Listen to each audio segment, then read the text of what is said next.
আমরা আবার ওয়াকআউট করছি।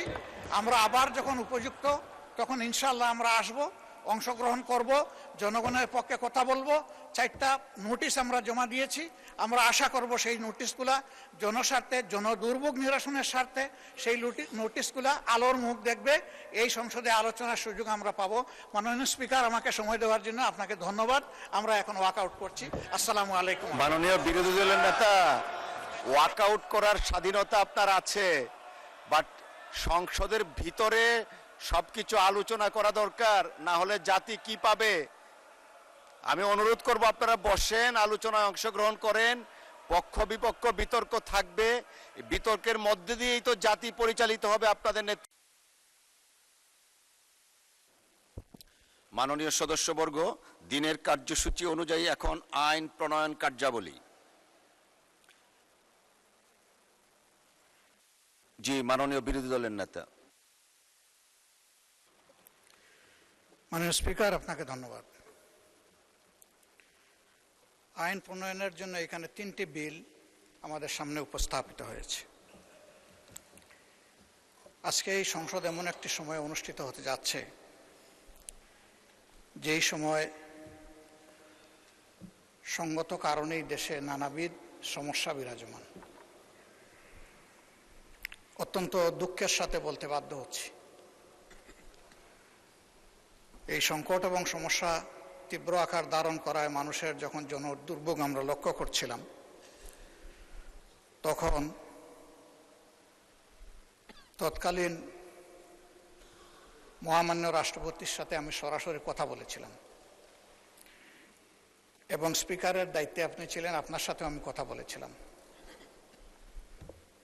মহামান্য রাষ্ট্রপতির সাথে কথা বলে ওনার বরাবরে একটা অনুরোধ জ্ঞাপন করে একটা চিঠিও দিয়েছিলাম। সেই চিঠির কপি আপনাকেও দেওয়া হয়েছে, মাননীয় প্রধানমন্ত্রীকেও দেওয়া হয়েছে।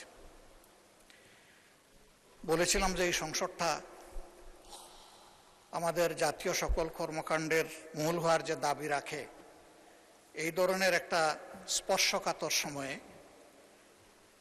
সংসদের একটা বিশেষ অধিবেশন আহ্বান করার জন্য। আমি জানি বিধি অনুযায়ী এই অনুরোধ জানানোর কথা মাননীয় প্রধানমন্ত্রীর, তারপরেও আমরা দায়মুক্ত নই, দায়বোধের জায়গা থেকেই এই চিঠিটা ইস্যু করেছিলাম। কিন্তু আজ পর্যন্ত এর কোনো উত্তর পেলাম না। এটার কি হলো? দাবি ছিল সমাজে বিদ্যমান যে সংকট সমস্যা, বিশেষ করে বিদ্যুৎ খাতে যে অব্যবস্থাপনা, একদিকে মানুষ বিদ্যুৎ পাচ্ছে না, লোডশেডিংয়ের জ্বালা, অন্যদিকে বুথড়ে বিল, এর কোনো সদুত্তর নাই। গ্যাসেরও তীব্র সংকট দেখা দিল, আবার গ্যাসের অপ্রতুলতার কারণে মানুষ আবার তেলের দিকে ধাবিত হলো। এই সব নিয়ে একটা জটিল পরিস্থিতি, আর এই সমস্ত পরিস্থিতির কারণেই দ্রব্যমূল্য হু হু করে বেড়ে যাচ্ছে এবং বেড়ে গেল। জনদুর্ভোগের এই বিষয়গুলো নিয়ে, হ্যাঁ, আইন শৃঙ্খলা পরিস্থিতির অবনতি। আজকে স্বরাষ্ট্রমন্ত্রী মহোদয় তিনি একটা বিবৃতি দিয়েছেন, তিনি কিছু ডাটা তুলে ধরেছেন। আবার আমাদের বিরোধী দলের পক্ষ থেকে ওই ব্যাপারে উদ্বেগ প্রকাশ করে কিছু কথা বলা হয়েছে, তারাও কিছু তথ্যভিত্তিক বক্তব্য রেখেছেন। জ্বালানি সংকটের কারণে এবং বিদ্যুৎ সরবরাহ নিরবচ্ছিন্ন না থাকার কারণে শত শত কলকারখানা বন্ধ হয়ে গেছে। কেউ 700 বলছে, কেউ 900 বলছে, কেউ 95টা বলতেছে, হোয়াট এভার মেবি। কিন্তু বোঝা যাচ্ছে যে বিপুল সংখ্যক কারখানার উপরে এর একটা নেতিবাচক প্রভাব পড়েছে। কারখানা বন্ধ হওয়ার মানে শুধু মালিক পক্ষ ক্ষতিগ্রস্ত হওয়া না, লক্ষ লক্ষ শ্রমিক যারা এখানে শ্রম বিনিয়োগ করে থাকেন তারাও ক্ষতিগ্রস্ত হওয়া। এর পাশাপাশি আমরা যারা দেশের সাধারণ জনগণ, কারখানার এই প্রোডাক্টসগুলো আমরা যারা ব্যবহার করি তারাও ক্ষতিগ্রস্ত। আইন শৃঙ্খলা পরিস্থিতির ব্যাপারে মাননীয় স্বরাষ্ট্রমন্ত্রী তিনি বিবৃতি দিয়েছেন, তিনি একটা তথ্য দিয়েছেন, কিন্তু আমরা যখন সমাজে যাই তখন তার বাস্তবতা খুঁজে পাই না। এর আগে এখানে বিদ্যুৎ জ্বালানি সম্পর্কেও বিভিন্ন সময় বক্তব্য দেওয়া হয়েছে যার সাথে কোনো মিল ছিল না। স্বয়ং স্পিকারের আসন থেকেও বলা হয়েছিল তখন যে আমার এলাকায় তো বিদ্যুৎ পাই না। এইটার সাথে আসলে আমরা কোনো মিল খুঁজে পাচ্ছিলাম না।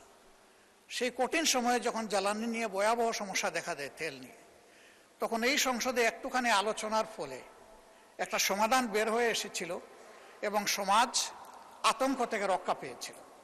আমরা এরকমই একটা সদিচ্ছা নিয়ে এই সংসদ অধিবেশনটা আহ্বান করার অনুরোধ জানিয়েছিলাম এবং আলোচনাকালে এটাও বলেছিলাম যে এটার জন্য কয়েকদিনের প্রয়োজন নাই, কয়েকটা ঘন্টার জন্য ডাকলেই হবে। কিন্তু দেখা হলো না। আজকে আমাদের সামনে এখন 3টা বিল এসেছে, সেগুলো আজকে অবশ্য আলোচনা হবে না, উত্থাপনের জন্য এসেছে, কিন্তু এর মধ্য দিয়ে তার প্রক্রিয়াটা শুরু হবে। মাননীয় স্পিকার, আমাদের এই সংসদটা আমরা সবাই বলে আসছি যে এটা গতানুগতিক কোনো সংসদ না, এটা ভিন্ন ধর্মী একটা সংসদ এবং 24-এর রক্তের উপর দাঁড়িয়ে থাকা একটা সংসদ। আশা ছিল যে সংসদের সূচনা থেকেই আমরা একটা ফ্রেশ স্টার্ট করতে পারবো দেশের জন্য, জাতির জন্য। নতুন একটা সূচনা হবে, পরিবর্তনের একটা সূচনা হবে। সেই লক্ষ্যেই আমাদের সংসদ নির্বাচন এবং গণভোট অনুষ্ঠিত হয়েছিল। সংসদ নির্বাচন অনুযায়ী, এর ফলাফল অনুযায়ী সংসদ আহ্বান করা হয়েছে, কিন্তু গণভোটের জন্য সংস্কার পরিষদের সেই সভাটার আহ্বান করা হলো না। এটা যখন উপেক্ষিত হলো, আমরা নোটিশ দিলাম, আলোচনা হলো 3 ঘন্টা, তারপরে বিষয়টা টকড আউট হয়ে গেল। টকড আউট মানে নো রেজাল্ট। আমরা এখানে আসলে নিজের জন্য এই বিষয়টা উত্থাপন করিনি, জাতির জন্য ছিল, যেখানে প্রায় 70% মানুষ হা ভোটে রায় দিয়েছিল এবং আমরা উভয় পক্ষ, এখন যারা সরকারি দলে আছি, বিরোধী দলে আছি, আমরা সবাই ছিলাম তখন গণভোটের পক্ষে এবং হায়ের পক্ষে। আমরা কম হোক বেশি হোক আমরা সবাই ক্যাম্পেইন করেছি। কিন্তু এইটা যখন বাস্তবায়িত হলো না, জনগণের মধ্যে একটা আতঙ্ক, একটা অনিশ্চয়তা, একটা সন্দেহ দেখা দিল। আমরা বারবার এই বিষয়টা বলে আসছি, তার কোনো প্রতিকার পেলাম না। এখানে বরঞ্চ তার বিকল্প হিসাবে বলা হলো যে সংস্কারের বিষয়টা বা সংস্কার পরিষদ গঠনের বিষয়টা যেহেতু সংবিধানে নেই, এই জন্য এটা বেআইনি, আপনারা যে শপথ নিয়েছেন এটা অবৈধ শপথ। উল্টা আমাদের উপরে আরেকটা বোঝা চাপিয়ে দেওয়া হলো।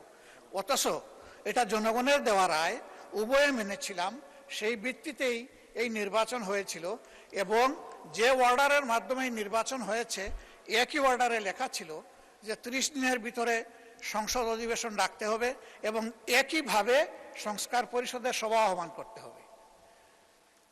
উল্টা দায় এসে গেল আমাদের উপরে, আমরা ন্যায়ের পক্ষে, জনগণের পক্ষে থাকার পরেও। মাননীয় স্পিকার, আমরা তো এখানে জনগণের জন্য কথা বলেছি, এটা কোনো দলীয় সুবিধা নেওয়ার জন্য আমরা বলি নাই। বিরোধী দল এখান থেকে লাভবান হবে এমনও কোনো সম্ভাবনা নেই।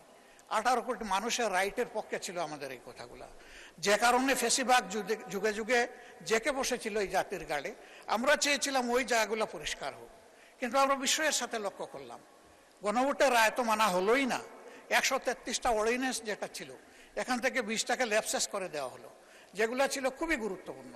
বিচার বিভাগের স্বাধীনতা, স্বাধীন দুর্নীতি দমন কমিশন, স্বাধীন মানবাধিকার কমিশন, গুম কমিশন, পুলিশ সংস্কার কমিশন, নির্বাচন কমিশন, এই বেসিক জায়গাগুলো যেগুলা ঠিক না হলে ফেসিবাদ থেকে এই দেশ এবং সমাজ মুক্তি পাবে না, সেগুলাই ল্যাপস করে দেওয়া হলো।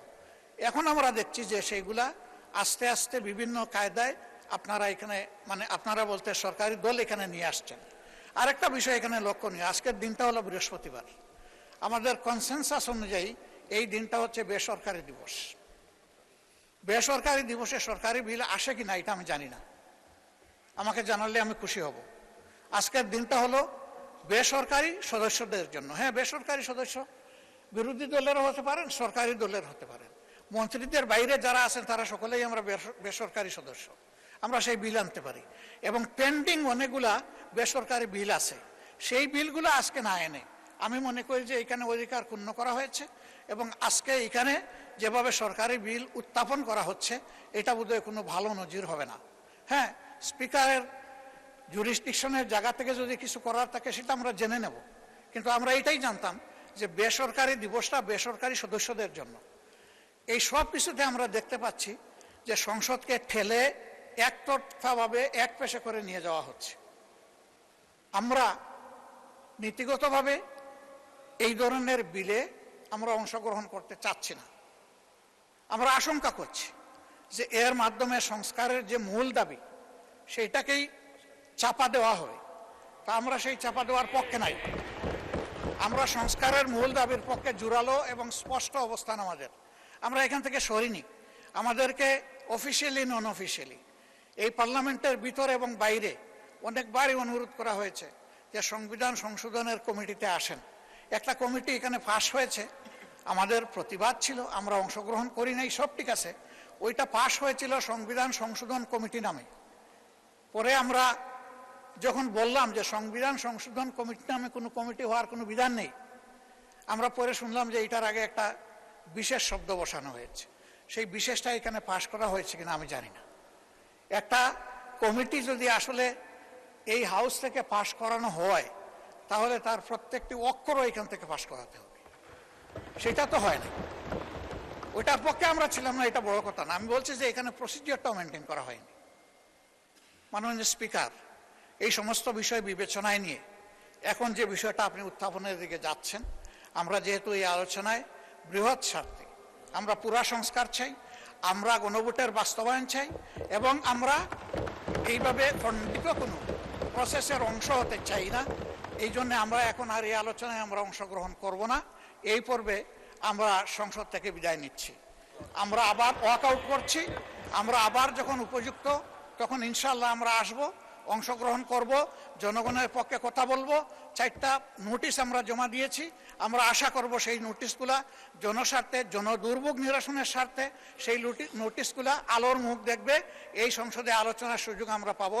মাননীয় স্পিকার, আমাকে সময় দেওয়ার জন্য আপনাকে ধন্যবাদ। আমরা এখন ওয়াক আউট করছি। আসসালামু আলাইকুম। মাননীয় বিরোধী দলের নেতা, ওয়াক আউট করার স্বাধীনতা আপনার আছে, বাট সংসদের ভিতরে সবকিছু আলোচনা করা দরকার, না হলে জাতি কি পাবে? আমি অনুরোধ করব আপনারা বসেন, আলোচনায় অংশগ্রহণ করেন। পক্ষ বিপক্ষ বিতর্ক থাকবে, বিতর্কের মধ্যে দিয়েই তো জাতি পরিচালিত হবে আপনাদের নেতৃত্বে।